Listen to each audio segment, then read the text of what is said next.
Hi friends, आज आप लोगों के साथ शेयर करने वाली हूँ 36 साइज कटोरी ब्लाउज फॉर्मूला के हिसाब से कैसे कटिंग कर सकते हैं बहुत ही आसान तरीके से। तो ये है फुल मेजरमेंट।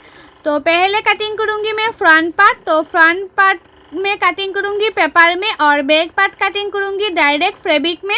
तो फ्रंट पार्ट के लिए मैंने पेपर ले लिया है। तो हमारा जो रेडी लेंथ था ब्लाउज़ का वो था 14 इंच। तो मैंने 1 इंच ज़्यादा लिया है, सिलाई वगैरह में जाएगा इसलिए। तो मैंने 15 इंच लिया है लेंथ और शोल्डर है 5.5 इंच, क्योंकि ये डीप नेक पे होगा इसलिए मैंने 5.5 इंच लिया है शोल्डर। उससे ज़्यादा शोल्डर लूँगी तो शोल्डर घिस जाएगा, इसलिए मैंने 5.5 इंच लिया है डीप नेक पे। और आर्म होल है 6 इंच। तो आप लोग 5.5 भी ले सकती है, लेकिन मैंने 6 इंच लिया है, हाफ इंच ज़्यादा लिया है आर्म होल। आप लोग चाहे भी हाफ इंच ज़्यादा ले सकती है, कोई बात नहीं। तो चेस्ट 36 इंच, 36 को 4 से डिवाइड करने से होता है 9 इंच। तो मैंने 9 इंच पे एक मार्किंग कर दिया है और एक्स्ट्रा ले लिया है मैंने 2 इंच। अभी उसको इसी तरह से मार्किंग भी कर लूँगी। तो मैंने ये फ्रंट पार्ट कटिंग कर रही हूँ और बैक पार्ट में डायरेक्ट फैब्रिक में कटिंग करूँगी। तो आर्म होल गुलाई के लिए फ्रंट साइड में 1 इंच लेना चाहिए। हर साइज़ के ब्लाउज़ में फ्रंट साइड में आर्म होल गुलाई के लिए 1 इंच लेना चाहिए। और जो आर्म होल है, आर्म होल की मिडिल से इस तरह से गुलाई का शेप देना पड़ता है।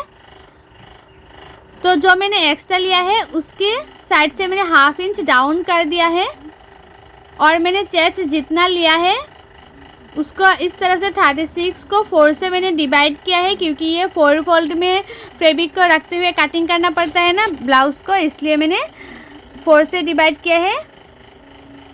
और नेक का वेट है 2.5 इंच और नेक का डीप है 6.5 इंच मैंने लिया है। नेक का चौड़ाई आप लोग चाहे तो 2 इंच भी ले सकती है और 2.5 इंच भी ले सकती है। और नेक का डीप आप लोग जितना चाहे इतना रख सकती है, लेकिन मैंने जितना नॉर्मली ब्लाउज़ का जितना मेजरमेंट होता है मैंने वैसे ही रखा है।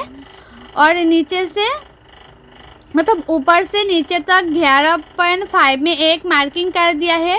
और 11.5 में मैंने क्यों मार्किंग किया है वो भी आप लोगों के साथ शेयर करने वाली हूँ, तो बने रहिए वीडियो का लास्ट तक। तो हमारा जितना चेस्ट है, चेस्ट को 3 से फिर से इस तरह से डिवाइड करना पड़ता है। तो हमारा जो चेस्ट मैंने लिया था 4 फोल्ड में 9 इंच, तो 9 को मैंने 3 से डिवाइड कर दिया है। तो हमारा आया है 6 इंच। तो मैंने कटोरी के लिए ले लिया है 6 इंच। और ये साइड से 2.5 इंच लेना पड़ता है, मतलब 2.5 इंच लेना पड़ता है। और नेक के ऊपर से 1 इंच लेना पड़ता है। और ये है सूत्रों के अनुसार, हर साइज़ के ब्लाउज़ में वैसे ही होता है, मतलब 2.5 इंच और 1 इंच ये फार्मूला के अनुसार ही होता है। और इस साइड से 3 इंच ये भी फार्मूला ही है। हर साइज़ के ब्लाउज़ में इसी तरह से कटोरी के लिए लेना पड़ता है। दोनों साइडों में 3 इंच और मिडिल में मैंने 2.5 इंच लिया है और उसको इसी तरह से मार्किंग भी कर दिया है। तो हमारा जो ब्रेस्ट पॉइंट होता है, मतलब मेन पॉइंट होता है शोल्डर से हमारा जितना चेस्ट का पॉइंट होता है वो लिया है मैंने इस तरह से 9 इंच। जितने में आप लोग जो मेजरमेंट की फीता है, फीता से शोल्डर के नीचे तो देखना है कि हमारा जो मेन पॉइंट है वो कितने में आया है। तो हमारा आया था 9 इंच। तो 9 को 2 या 2.5 इंच और एक्स्ट्रा ले लेना है। तो हमारा जो ऊपर से नीचे तक हमारा आया था 11.5 इंच। और बेल्ट के लिए मैंने ऊपर से हाफ इंच और एक्स्ट्रा ले लिया है। और मैंने कितना कितना लिया है इसे इस तरह से लिख दिया है 3 इंच पे। और बेल्ट का शेप देने के लिए मैंने हाफ इंच ले लिया था तिरछा करते हुए। तो मेरा जो कटोरी है वो मार्किंग करना हो गया है, अभी कटिंग कर रही हूँ। ब्लाउज़ का जो कटोरी का ब्लाउज़ है फ्रंट साइड का कंप्लीट हो गया है। और ये आप लोगों को दिखा रही हूँ फार्मूला के अनुसार होता है। इस तरह से जो कटोरी ब्लाउज़ होता है वो कटिंग करना पड़ता है। आप लोग इसे अच्छी तरह से सीख लेंगे तो आप लोग हर साइज़ का ब्लाउज़ कटिंग कर सकते हैं बहुत ही आसान तरीके से। और जो लोगों ने मेरी चैनल को अभी तक सब्सक्राइब नहीं किया है वो लोग प्लीज़ सब्सक्राइब कर दीजिएगा, बहुत ही अच्छे अच्छे वीडियो पाने के लिए और ब्लाउज़ कटिंग एंड स्टिचिंग सीखने के लिए।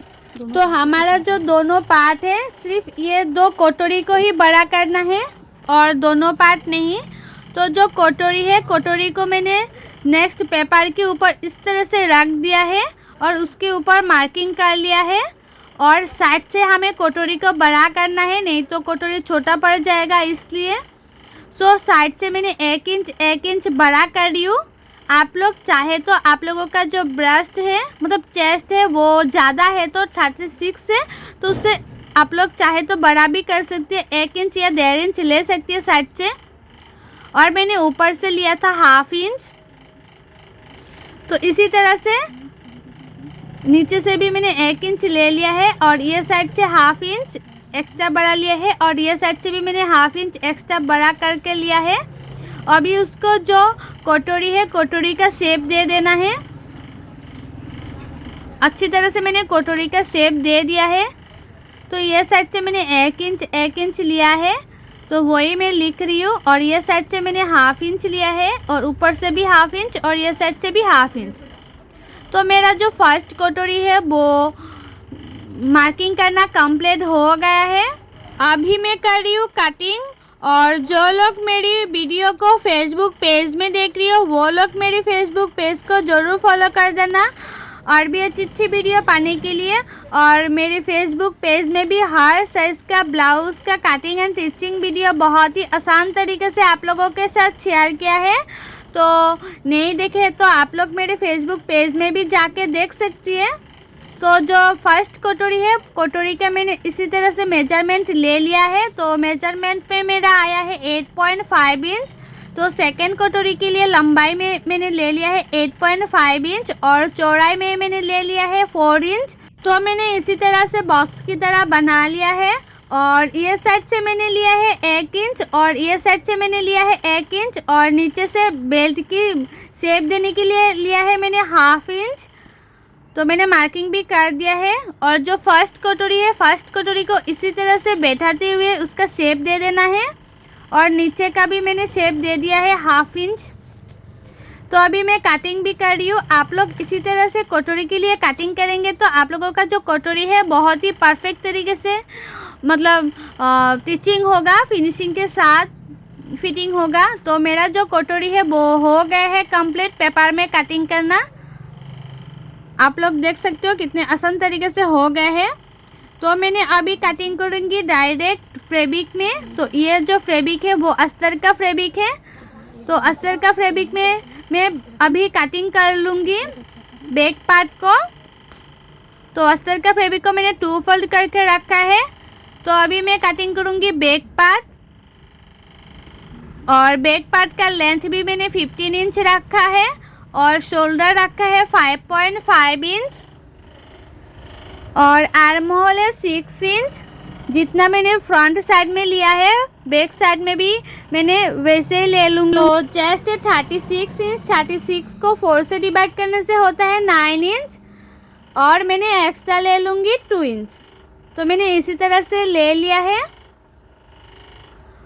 और बैक पार्ट में आर्म होल गुलाई के लिए हमेशा लेना चाहिए 1.5 इंच मतलब 1.5 इंच लेना चाहिए। और जो आर्म होल होता है आर्म होल मिडिल से ही गुलाई का शेप देना पड़ता है जिस तरह से मैंने फ्रंट साइड में दिया था। और नेक का चौड़ाई मैंने रखा है 2.5 इंच और बैक नेक का डीप मैंने रखा है 10 इंच। आप लोग चाहे तो उससे भी डीप कर सकती है, कोई प्रॉब्लम नहीं है, क्योंकि मैंने शोल्डर बहुत कम लिया था तो डीप दे सकती है आप लोग। तो ये जो बैक फ्रंट पार्ट है एक एक पार्ट को इसी तरह से मैंने बैठाते हुए मार्किंग कर लूँगी। तो ये है फ्रंट पार्ट। तो मैं अभी कटिंग कर रही हूँ। मैंने 2-3 पार्ट जो मार्किंग कर लिया था। तो बैक पार्ट कटिंग करना कंप्लीट हो गया है। अभी ये पार्ट को भी मैं कटिंग कर लूँगी। और ये जो कटोरी ब्लाउज़ है उसका फुल टीचिंग वीडियो भी मेरी यूट्यूब चैनल पर और फेसबुक पेज में अपलोड करूँगी। तो आप लोग देखना चाहती है तो मेरे यूट्यूब को सब्सक्राइब कर देना और मेरे फेसबुक पेज को फॉलो कर देना। तो ये पार्ट को भी मैंने इसी तरह से एक एक पार्ट बैठाते हुए मार्किंग करते हुए कटिंग कर रही हूँ, आप लोग देख सकती हो। और ये है अस्तर का फैब्रिक, तो मेन फैब्रिक में भी कैसे कटिंग करना चाहिए वो भी आप लोगों के साथ शेयर करूँगी। तो इस पार्ट को भी मैंने इसी तरह से रखते हुए मार्किंग कर रही हूँ। और आप लोग हमेशा ही ब्लाउज हो कुर्ती हो आप लोग 2 फोल्ड करते हुए कटिंग करना। तो ये जो एक पार्ट है नेक्स्ट पार्ट में कटिंग कर लूँगी। ये आप लोग देख सकती हो एक एक पार्ट, ये है हमारा एक एक पार्ट। तो जो बैक पार्ट है बैक पार्ट को इसी तरह से मेजरमेंट लेते हुए स्लीव के लिए कटिंग कर लेना है।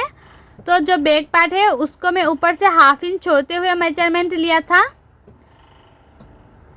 और ये है स्लीव के लिए फैब्रिक, तो स्लीव के लिए मैंने 4 फोल्ड कर लिया है और उसका चौड़ाई में मैंने 10 इंच लिया है और स्लीव का लंबाई में मैंने 11 इंच लिया है। आप लोग जितना चाहे इतना लंबाई ले सकती है, आप लोगों का मर्जी। तो मैंने 11 इंच लिया है लंबाई में और 3.5 है, ये है सूत्रों के अनुसार मतलब फार्मूला के अनुसार 3.5 में ये मार्किंग करना ही पड़ता है।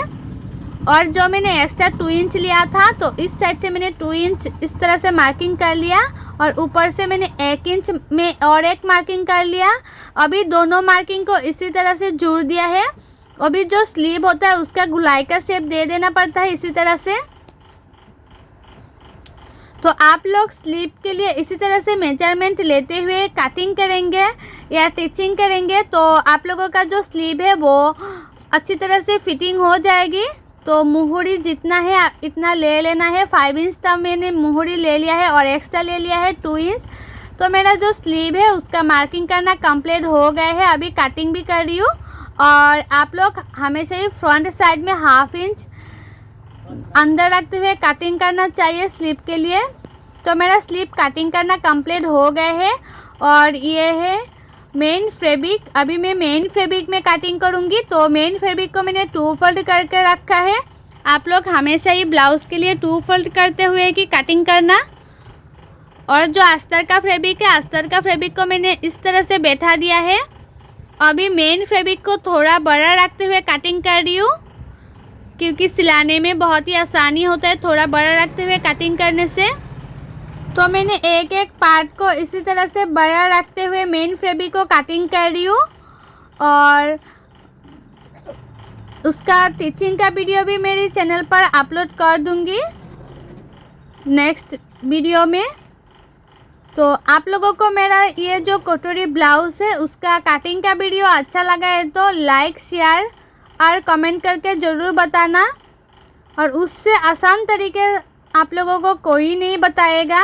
आप लोगों को मैं जैसे दिखा रही हूँ वैसे कटिंग करेंगे तो आप लोगों का जो ब्लाउज़ है वो परफेक्ट तरीके से फिटिंग होगा। Bye, thanks for watching. Next teaching video पे। बाय।